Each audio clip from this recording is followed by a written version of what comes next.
Hai, Assalamualaikum. Saya Cikgu Niza. Jom santai bersama saya. Ni untuk semua.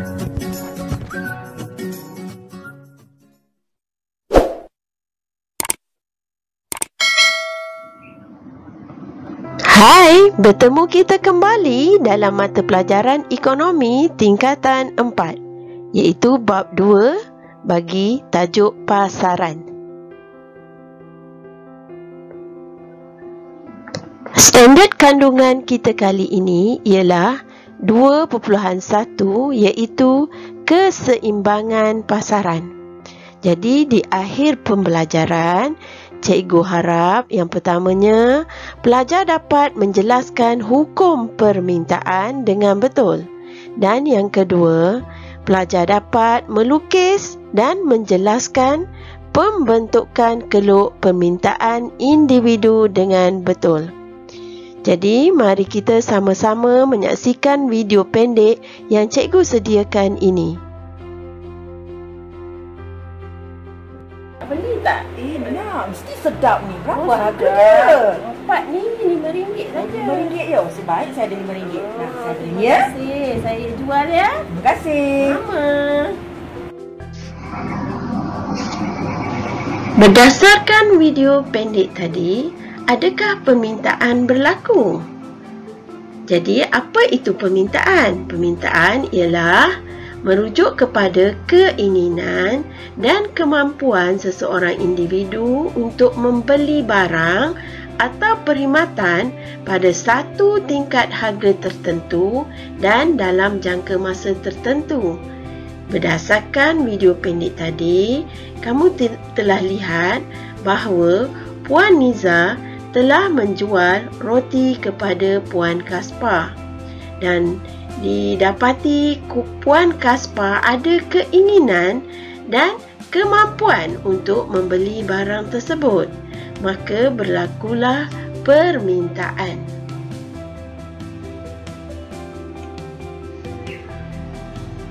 Di sini kita dapati individu membeli barang mengikut kemampuannya dan tingkat harga barang itu sendiri. Jadi sesuatu keperluan dan kehendak individu dianggap sebagai permintaan jika disokong dengan kuasa beli, iaitu kemampuan. Permintaan tidak wujud jika individu menginginkan sesuatu tetapi tidak mampu membayarnya. Dalam topik ini, permintaan yang dipelajari adalah merujuk kepada permintaan berkesan. Apa itu permintaan berkesan? Permintaan berkesan ialah permintaan yang disokong oleh kuasa beli atau kemampuan membayar. Berdasarkan video pendek tadi, kamu akan dapati faktor yang mempengaruhi kuantiti diminta ialah harga barang itu sendiri. Jadi mari kita lihat apa itu hukum permintaan. Hukum permintaan menyatakan bahawa semakin tinggi harga sesuatu barang, semakin kurang kuantiti yang diminta terhadap barang tersebut. Dan sebaliknya, semakin rendah harga sesuatu barang, maka semakin banyak kuantiti diminta terhadapnya dengan andaian ceteris paribus. Jadi apa itu ceteris paribus? Ia merupakan frasa Latin yang bermaksud hal ataupun faktor lain tidak berubah. Ia merupakan andaian penting dalam analisis ekonomi yang menunjukkan kesan perubahan satu atau beberapa pemboleh ubah bebas, sementara pemboleh ubah bebas yang lain adalah tetap.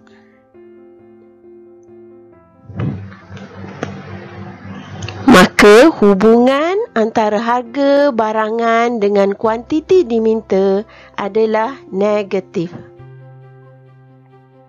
Harga meningkat, kuantiti diminta kurang, manakala apabila harga turun, kuantiti yang diminta akan meningkat.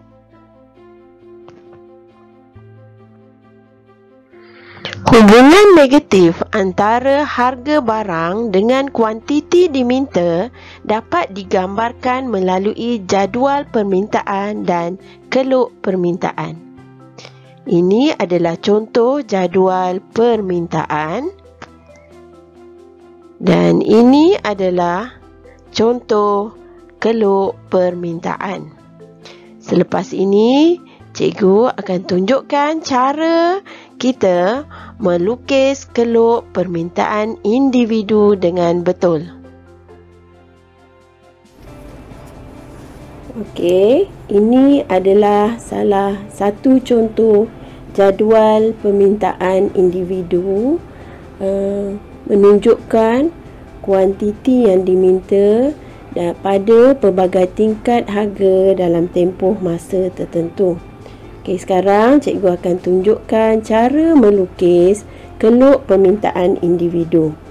Okey, yang pertamanya kita akan bina paksi menegak dahulu untuk harga. Ya. Okey, katakan di sini cikgu pilih titik origin di sini.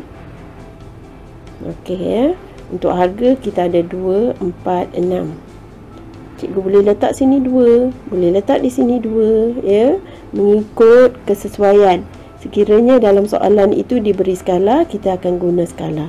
Katakan sekarang cikgu pilih di sini 2 cm, dari titik sini ke sini 2 cm adalah RM2, maknanya 2 cm lagi RM4 dan di sini RM6, ya, paling maksimum 6.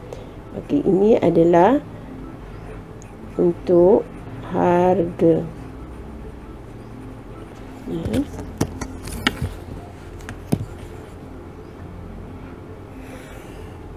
Okey, kemudian kita akan bina paksi mendata untuk kuantiti.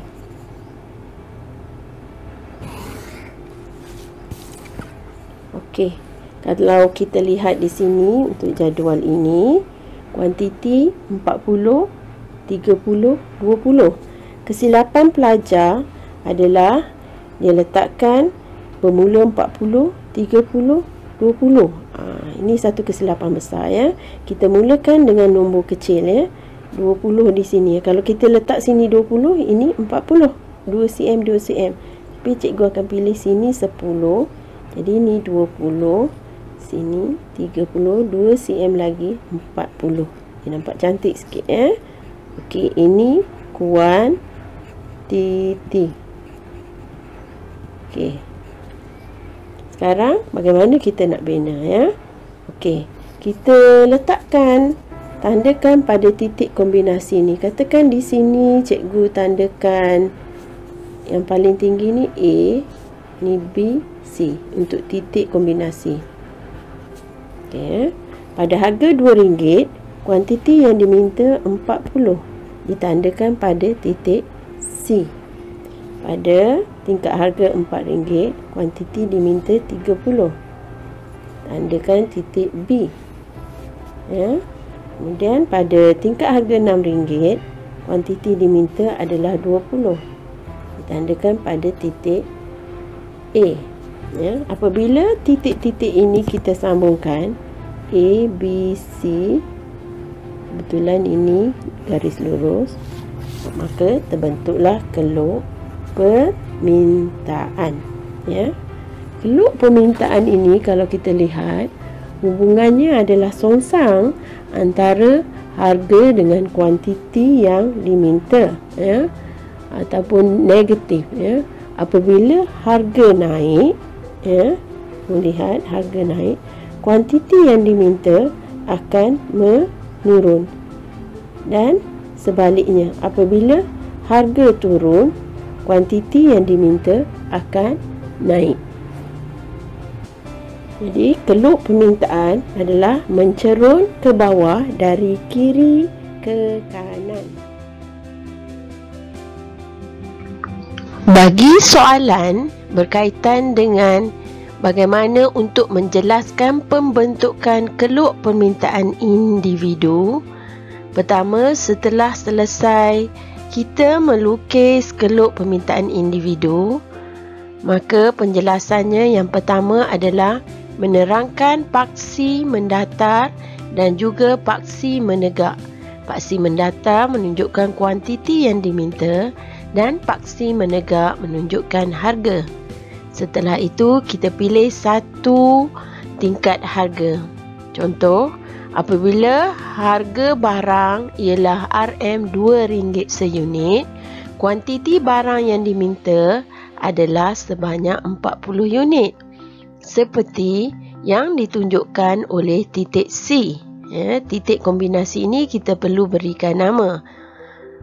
Seterusnya, kita akan terangkan bagi tingkat harga yang lain. Contoh di sini, apabila harga barang meningkat kepada RM4 dan RM6, kuantiti diminta barang semakin menurun, iaitu masing-masing menjadi 30 unit dan 20 unit seperti yang ditunjukkan oleh titik B dan A.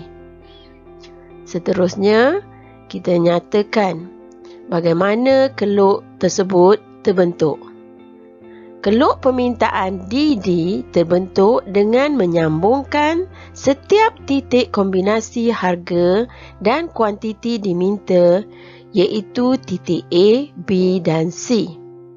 Akhir sekali, keluk permintaan mencerun ke bawah dari kiri ke kanan menunjukkan hubungan songsang antara harga dengan kuantiti diminta seperti yang dinyatakan dalam hukum permintaan.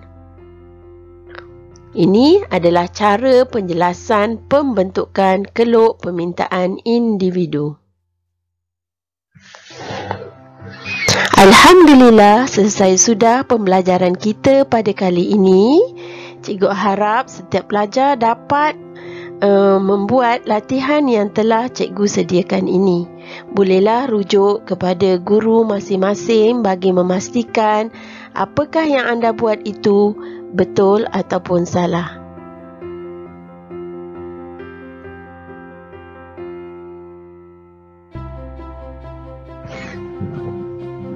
Sekian, terima kasih. Jumpa lagi pada video yang akan datang bagi tajuk 2.1.2 iaitu keluk permintaan pasaran.